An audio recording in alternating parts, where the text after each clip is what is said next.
ಒಂದು ಹೆಜ್ಜೆ ಮುಂದೆ ಹೋಗಿ ಫೇಕ್ ಎನ್ಕೌಂಟರ್ ಮಾಡುವ ಸಲುವಾಗಿಯೇ ರಾತ್ರಿ ಇಡೀ ಸುತ್ತಾಡಿಸಿದ್ದಾರೆ ಸಿಟಿ ರವಿ ಅವರನ್ನ ಅನ್ನೋ ಗಂಭೀರ ಆರೋಪ ಮಾಡಿದ್ದಾರೆ ಬಿಜೆಪಿ ನಾಯಕರು. ಎಲ್ಲ ಬೆಳವಣಿಗೆ ನಡುವೆ ಕಳೆದ 3 ದಿನಗಳಿಂದ ಮೌನಕ್ಕೆ ಶರಣಾಗಿದ್ದ ಲಕ್ಷ್ಮೀ ಹೆಬ್ಬಾಳ್ಕರ್ ಕೊನೆಗೂ ಇವತ್ತು ಪ್ರತ್ಯಕ್ಷರಾಗಿದ್ದಾರೆ. ಬೆಳಗಾವಿಯ ತಮ್ಮ ನಿವಾಸದಲ್ಲಿ ಜನರ ಸಮಸ್ಯೆಯನ್ನು ಸ್ವೀಕರಿಸಿದ್ದಾರೆ, ಅಹವಾಲನ್ನು ಸ್ವೀಕರಿಸಿದ್ದಾರೆ, ಸಾರ್ವಜನಿಕರ ಸಮಸ್ಯೆಯನ್ನು ಆಲಿಸಿದ್ದಾರೆ ಲಕ್ಷ್ಮೀ ಹೆಬ್ಬಾಳ್ಕರ್. ಈ ಕುರಿತಾದ ಒಂದು ವರದಿ ನಿಮ್ಮ ಮುಂದೆ.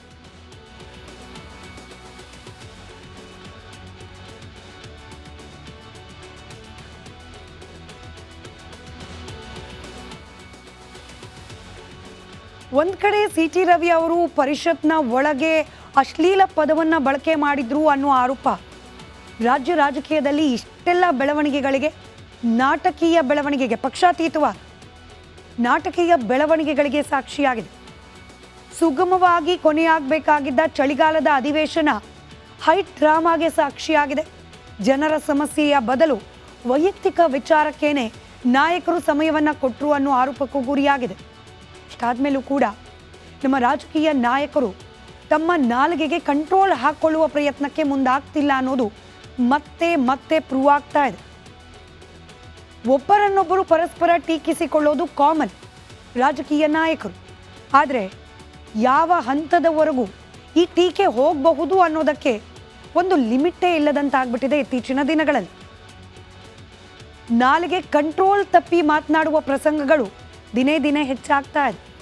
ಈಗ ಯಾಕಂತಿದ್ದೀವಿ ಅನ್ನೋದಕ್ಕೆ ಮತ್ತೊಂದು ಸಾಕ್ಷ್ಯ ನಿಮ್ಮ ಮುಂದೆ. ಕಂಟ್ರೋಲ್ ಇಲ್ವಾ ಬಾಯಿಗೆ, ನಾಯಕರದ್ದು ಹರಿದ ನಾಲಿಗೆ. ರಾಜ್ಯದಲ್ಲಿ ಇತ್ತೀಚೆಗೆ ರಾಜಕಾರಣಿಗಳು ಆಡಿರೋ ಮಾತುಗಳಿಗೆ ಕಂಟ್ರೋಲ್ ಇದ್ದಂತೆ ಕಾಣ್ತಿಲ್ಲ. ಆಚಾರವಿಲ್ಲದಂತೆ ನುಡಿಯುತ್ತಿರೋ ನಾಯಕರು ತಮ್ಮ ಚಾಳಿಯನ್ನ ಬಟಾಬಯಲು ಮಾಡಿಕೊಳ್ತಿದ್ದಾರೆ.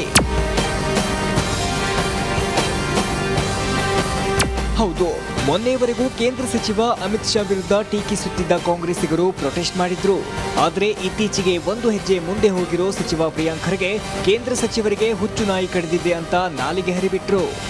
ಬಾಬಾ ಸಾಹೇಬ್ರ ತತ್ವ, ಬಸವ ತತ್ವ ಎಷ್ಟು ಹೆಚ್ಚಾಗುತ್ತೆ ಅಷ್ಟೇ ಕುಸಿತ RSS ತತ್ವ ಆಗುತ್ತೆ. ಅದಕ್ಕೆ ಅಮಿತ್ ಶಾ ಅವ್ರು ಹಿಂಗೆ ಹೇಳಿದ್ರು. ಅವ್ರು ಇದನ್ನ ಖಂಡಿಸ್ತೀನಿ. ಮತ್ತೆ ಅವರು ಅವರಿಗೆ ಹುಚ್ಚುನಾಯಿ ಕಡ್ದಿದೆ.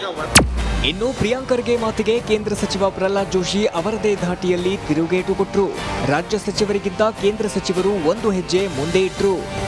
ವಿಚಾರ ಏನು ಕಾನ್ಸ್ಟಿಟ್ಯೂಷನ್ ಕಿಸೆ ಒಳಗೆ ಇಟ್ಕೊಂಡು ಹೇಳ್ತಿರಲ್ಲ, ಏನು ವಿಚಾರ ನಿಮ್ದು?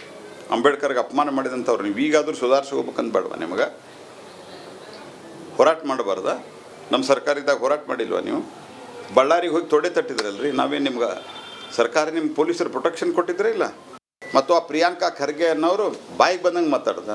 ಅಮಿತ್ ಶಾ ಅವರಿಗೆ ಹುಚ್ಚುನಾಯಿ ಕಡ್ದದ ಈ ರೀತಿ ಎಲ್ಲ ಹುಚ್ಚುಚ್ಚು ಮಾತನಾಡ್ತೀರಿ.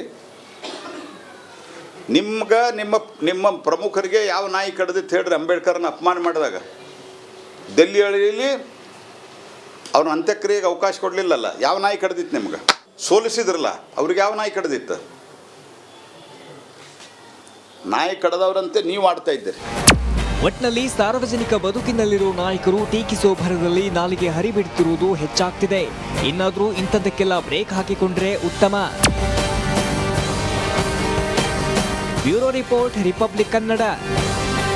ಒಂದು ಹೆಜ್ಜೆ ಮುಂದೆ ಹೋಗಿ ಫೇಕ್ ಎನ್ಕೌಂಟರ್ ಮಾಡುವ ಸಲುವಾಗಿಯೇ ರಾತ್ರಿ ಇಡೀ ಸುತ್ತಾಡಿಸಿದ್ದಾರೆ ಸಿಟಿ ರವಿ ಅವರನ್ನ ಅನ್ನೋ ಗಂಭೀರ ಆರೋಪ ಮಾಡಿದ್ದಾರೆ ಬಿಜೆಪಿ ನಾಯಕರು. ಎಲ್ಲ ಬೆಳವಣಿಗೆ ನಡುವೆ ಕಳೆದ 3 ದಿನಗಳಿಂದ ಮೌನಕ್ಕೆ ಶರಣಾಗಿದ್ದ ಲಕ್ಷ್ಮೀ ಹೆಬ್ಬಾಳ್ಕರ್ ಕೊನೆಗೂ ಇವತ್ತು ಪ್ರತ್ಯಕ್ಷರಾಗಿದ್ದಾರೆ. ಬೆಳಗಾವಿಯ ತಮ್ಮ ನಿವಾಸದಲ್ಲಿ ಜನರ ಸಮಸ್ಯೆಯನ್ನು ಸ್ವೀಕರಿಸಿದ್ದಾರೆ, ಅಹವಾಲನ್ನು ಸ್ವೀಕರಿಸಿದ್ದಾರೆ, ಸಾರ್ವಜನಿಕರ ಸಮಸ್ಯೆಯನ್ನು ಆಲಿಸಿದ್ದಾರೆ ಲಕ್ಷ್ಮೀ ಹೆಬ್ಬಾಳ್ಕರ್. ಈ ಕುರಿತಾದ ಒಂದು ವರದಿ ನಿಮ್ಮ ಮುಂದೆ.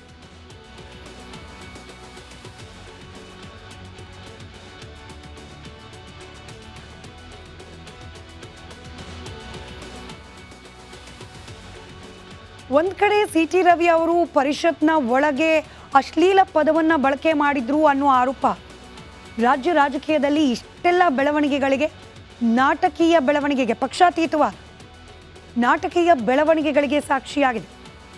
ಸುಗಮವಾಗಿ ಕೊನೆಯಾಗಬೇಕಾಗಿದ್ದ ಚಳಿಗಾಲದ ಅಧಿವೇಶನ ಹೈ ಡ್ರಾಮಾಗೆ ಸಾಕ್ಷಿಯಾಗಿದೆ. ಜನರ ಸಮಸ್ಯೆಯ ಬದಲು ವೈಯಕ್ತಿಕ ವಿಚಾರಕ್ಕೇನೆ ನಾಯಕರು ಸಮಯವನ್ನ ಕೊಟ್ಟರು ಅನ್ನೋ ಆರೋಪಕ್ಕೂ ಗುರಿಯಾಗಿದೆ. ಇಷ್ಟಾದ್ಮೇಲೂ ಕೂಡ ನಮ್ಮ ರಾಜಕೀಯ ನಾಯಕರು ತಮ್ಮ ನಾಲಿಗೆಗೆ ಕಂಟ್ರೋಲ್ ಹಾಕೊಳ್ಳುವ ಪ್ರಯತ್ನಕ್ಕೆ ಮುಂದಾಗ್ತಿಲ್ಲ ಅನ್ನೋದು ಮತ್ತೆ ಮತ್ತೆ ಪ್ರೂವ್ ಆಗ್ತಾ ಇದೆ. ಒಬ್ಬರನ್ನೊಬ್ಬರು ಪರಸ್ಪರ ಟೀಕಿಸಿಕೊಳ್ಳೋದು ಕಾಮನ್ ರಾಜಕೀಯ ನಾಯಕರು. ಆದರೆ ಯಾವ ಹಂತದವರೆಗೂ ಈ ಟೀಕೆ ಹೋಗಬಹುದು ಅನ್ನೋದಕ್ಕೆ ಒಂದು ಲಿಮಿಟೇ ಇಲ್ಲದಂತಾಗ್ಬಿಟ್ಟಿದೆ ಇತ್ತೀಚಿನ ದಿನಗಳಲ್ಲಿ. ನಾಲಿಗೆ ಕಂಟ್ರೋಲ್ ತಪ್ಪಿ ಮಾತನಾಡುವ ಪ್ರಸಂಗಗಳು ದಿನೇ ದಿನೇ ಹೆಚ್ಚಾಗ್ತಾ ಇದೆ. ಈಗ ಯಾಕಂತಿದ್ದೀವಿ ಅನ್ನೋದಕ್ಕೆ ಮತ್ತೊಂದು ಸಾಕ್ಷ್ಯ ನಿಮ್ಮ ಮುಂದೆ. ಕಂಟ್ರೋಲ್ ಇಲ್ವಾ ಬಾಯಿಗೆ? ನಾಯಕರದ್ದು ಹರಿದ ನಾಲಿಗೆ. ರಾಜ್ಯದಲ್ಲಿ ಇತ್ತೀಚೆಗೆ ರಾಜಕಾರಣಿಗಳು ಆಡಿರೋ ಮಾತುಗಳಿಗೆ ಕಂಟ್ರೋಲ್ ಇದ್ದಂತೆ ಕಾಣ್ತಿಲ್ಲ. ಆಚಾರವಿಲ್ಲದಂತೆ ನುಡಿಯುತ್ತಿರೋ ನಾಯಕರು ತಮ್ಮ ಚಾಳಿಯನ್ನ ಬಟಾಬಯಲು ಮಾಡಿಕೊಳ್ತಿದ್ದಾರೆ. ಹೌದು, ಮೊನ್ನೆವರೆಗೂ ಕೇಂದ್ರ ಸಚಿವ ಅಮಿತ್ ಶಾ ವಿರುದ್ಧ ಟೀಕಿಸುತ್ತಿದ್ದ ಕಾಂಗ್ರೆಸ್ಸಿಗರು ಪ್ರೊಟೆಸ್ಟ್ ಮಾಡಿದ್ರು. ಆದರೆ ಇತ್ತೀಚೆಗೆ ಒಂದು ಹೆಜ್ಜೆ ಮುಂದೆ ಹೋಗಿರೋ ಸಚಿವ ಪ್ರಿಯಾಂಕ್ ಖರ್ಗೆ ಕೇಂದ್ರ ಸಚಿವರಿಗೆ ಹುಚ್ಚು ನಾಯಿ ಕಡಿದಿದೆ ಅಂತ ನಾಲಿಗೆ ಹರಿಬಿಟ್ರು. ಬಾಬಾ ಸಾಹೇಬ್ರ ತತ್ವ, ಬಸವ ತತ್ವ ಎಷ್ಟು ಹೆಚ್ಚಾಗುತ್ತೆ ಅಷ್ಟೇ ಕುಸಿತ RSS ತತ್ವ ಆಗುತ್ತೆ. ಅದಕ್ಕೆ ಅಮಿತ್ ಶಾ ಅವ್ರು ಹಿಂಗೆ ಹೇಳಿದ್ರು. ಅವ್ರು ಇದನ್ನ ಖಂಡಿಸ್ತೀನಿ. ಮತ್ತೆ ಅವರು ಅವರಿಗೆ ಹುಚ್ಚನಾಯಿ ಕಡ್ದಿದೆ. ಇನ್ನು ಪ್ರಿಯಾಂಕ್ ಖರ್ಗೆ ಮಾತಿಗೆ ಕೇಂದ್ರ ಸಚಿವ ಪ್ರಹ್ಲಾದ್ ಜೋಶಿ ಅವರದೇ ಧಾಟಿಯಲ್ಲಿ ತಿರುಗೇಟು ಕೊಟ್ಟರು. ರಾಜ್ಯ ಸಚಿವರಿಗಿಂತ ಕೇಂದ್ರ ಸಚಿವರು ಒಂದು ಹೆಜ್ಜೆ ಮುಂದೆ ಇಟ್ರು. ವಿಚಾರ ಏನು ಕಾನ್ಸ್ಟಿಟ್ಯೂಷನ್ ಕಿಸೆ ಒಳಗೆ ಇಟ್ಕೊಂಡು ಹೇಳ್ತಿರಲ್ಲ, ಏನು ವಿಚಾರ ನಿಮ್ದು? ಅಂಬೇಡ್ಕರ್ಗೆ ಅಪಮಾನ ಮಾಡಿದಂಥವ್ರು ನೀವು ಈಗಾದರೂ ಸುಧಾರಿಸ್ಕೋಬೇಕಂತ ಬೇಡವಾ? ನಿಮಗೆ ಹೋರಾಟ ಮಾಡಬಾರ್ದ? ನಮ್ಮ ಸರ್ಕಾರದಾಗ ಹೋರಾಟ ಮಾಡಿಲ್ವಾ ನೀವು? ಬಳ್ಳಾರಿಗೆ ಹೋಗಿ ತೊಡೆ ತಟ್ಟಿದ್ರಲ್ರಿ, ನಾವೇನು ನಿಮ್ಗೆ ಸರ್ಕಾರ ನಿಮ್ಮ ಪೊಲೀಸರು ಪ್ರೊಟೆಕ್ಷನ್ ಕೊಟ್ಟಿದ್ರೆ ಇಲ್ಲ? ಮತ್ತು ಆ ಪ್ರಿಯಾಂಕಾ ಖರ್ಗೆ ಅನ್ನೋರು ಬಾಯಿಗೆ ಬಂದಂಗೆ ಮಾತಾಡ್ದ. ಅಮಿತ್ ಶಾ ಅವರಿಗೆ ಹುಚ್ಚುನಾಯಿ ಕಡ್ದದ ಈ ರೀತಿ ಎಲ್ಲ ಹುಚ್ಚುಚ್ಚು ಮಾತನಾಡ್ತೀರಿ. ನಿಮ್ಮ ಪ್ರಮುಖರಿಗೆ ಯಾವ ನಾಯಿ ಕಡ್ದಿತ್ತು ಹೇಳ್ರಿ? ಅಂಬೇಡ್ಕರ್ನ ಅಪಮಾನ ಮಾಡಿದಾಗ ದಿಲ್ಲಿಯಲ್ಲಿ ಅವ್ರ ಅಂತ್ಯಕ್ರಿಯೆಗೆ ಅವಕಾಶ ಕೊಡಲಿಲ್ಲಲ್ಲ, ಯಾವ ನಾಯಿ ಕಡ್ದಿತ್ತು ನಿಮ್ಗೆ? ಸೋಲಿಸಿದ್ರಲ್ಲ, ಅವ್ರಿಗೆ ಯಾವ ನಾಯಿ ಕಡ್ದಿತ್ತು? ನಾಯಿ ಕಡ್ದವ್ರಂತೆ ನೀವು ಆಡ್ತಾ ಇದ್ದೀರಿ.